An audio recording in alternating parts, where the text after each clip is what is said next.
America's closest allies in Asia are under tariffs pressure. One of them, the Philippines, is set to face 19% duties from next week. That is while reports citing a former Philippine senior lawmaker claim that Manila was able to cut its effective rate on exports to the US down to 6%. We'll get onto that in a moment. The nation has already agreed to unimpeded access to its market for US agricultural products. So interesting developments there. Let's cross live to Anna Malindog-Uy, Vice President and Director at the Asian Century Philippines Strategic Studies Institute and very respected columnist as well in The Nation. You're most welcome, Anna. Yeah, what do you make of that 6% effective in real time tariffs that the Philippines was apparently able to garner, not 19% at all? Is that something that rings true? Hi, good day to you. Yes, I'm not sure about the 6% negotiated or new tariff imposed on the Philippines at the moment, because as far as we are concerned in the Philippines, we did not hear any news on that. So I am not sure of that, really, to be honest with you. What we know is that the United States imposed on us 19% tariff on our exports to the United States. That's what we know at the moment, unless there is really a new development, and probably tomorrow we will know about it, because now it's evening in the Philippines.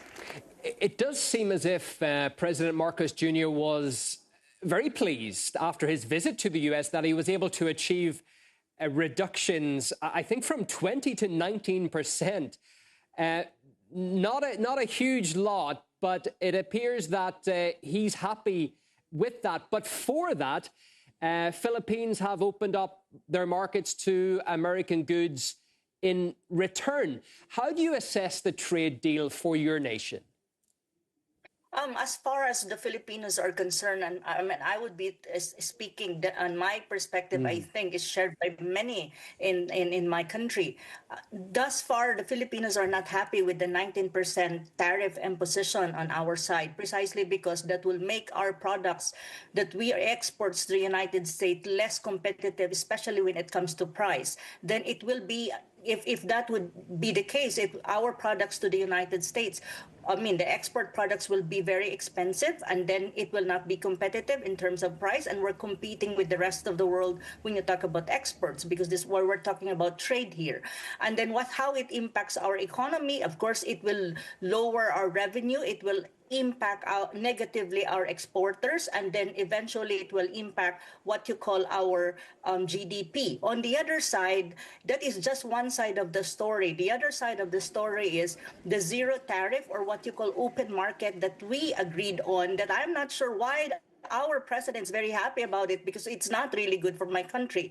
It's a double-edged sword, but for us, it's mostly the blade. You know what? When you talk about the open trade, basically, especially on agricultural products that will be dumped on our market, in the Philippine market from the United States, there are 6 A's that actually been termed or categorized to be, part of that open market of export of U.S. products coming into our market beginning today, actually, because now it's August 1. What are these products? First and foremost, agriculture, automotive, AI technology, advanced manufacturing, alternative energy, and assured access. How this would impact our local industries and our economy as a whole. First and foremost, when you talk about agriculture, our smallholder farmers will suffer from cheap, subsidized U.S. agricultural imports. In manufacturing, local, small, and medium enterprises in automotive parts, electronics, and garments could be wiped out by U.S. companies flooding our market with more competitive goods. Concerning innovation and technology, duty-free access to advanced technology without technology transfer clauses ensure we will be dependent on the United States, but not empowered. So in summary, it undermines the country's industrialization, and also we will be trapped in a low value labor and extractive roles within the global supply chains. And one more important thing is, because of this open market, what you call zero tariff on the part of the United States when it comes to their exports of goods to our market, the Philippine market I'm referring to, we also lose what you call the most favored nation status, which is our leverage as a small nation or as a developing economy when you talk about trading, when you talk about our negotiation when it comes to trade in the global economic or trade system. So this is very important for us, and definitely it will not give us an advantage, and it will cripple our economy in the long run. The impact of this will not necessarily immediate, it will be gradual and it will be accumulative. But at the end of the day, our economy will suffer. This deal is not at all it's not really reciprocal in every sense. It's lopsided, it's uneven, it's a modern way of what you call neo-colonialism, neoliberalization, new extractivism in the 21st century. Yeah, and it's being done, we should not forget, with an ally, essentially a friend in the region. So what about the foes? If we look at, just to widen the conversation, Anna, China is set to face an additional 30% tariff on most of its goods if an agreement is not reached by August 12th. What, in your view, is standing in the way of a deal being reached there? I think with China, it's a very difficult situation as far as as far as the United States is concerned too. When you talk about they're pushing for a higher tariff or deals with China, precisely because China, I think, is strong in its position. It will not bow down to the United States. It will have a hard position, and that's, I think, by reading when you talk about China, they will negotiate to a greater extent, but I don't think they will bow down to the United States when it comes to these things. I really don't think so. But I think China is ready to face whatever it is that the United States has for them. That's my observation, being an observer of Chinese politics and China's economy. And one thing also that you have mentioned earlier, yes. That's even the case. The Philippines is the longest, and even the longest, and I think, as far as the Marcos Jr. administration is concerned, is the loyal ally.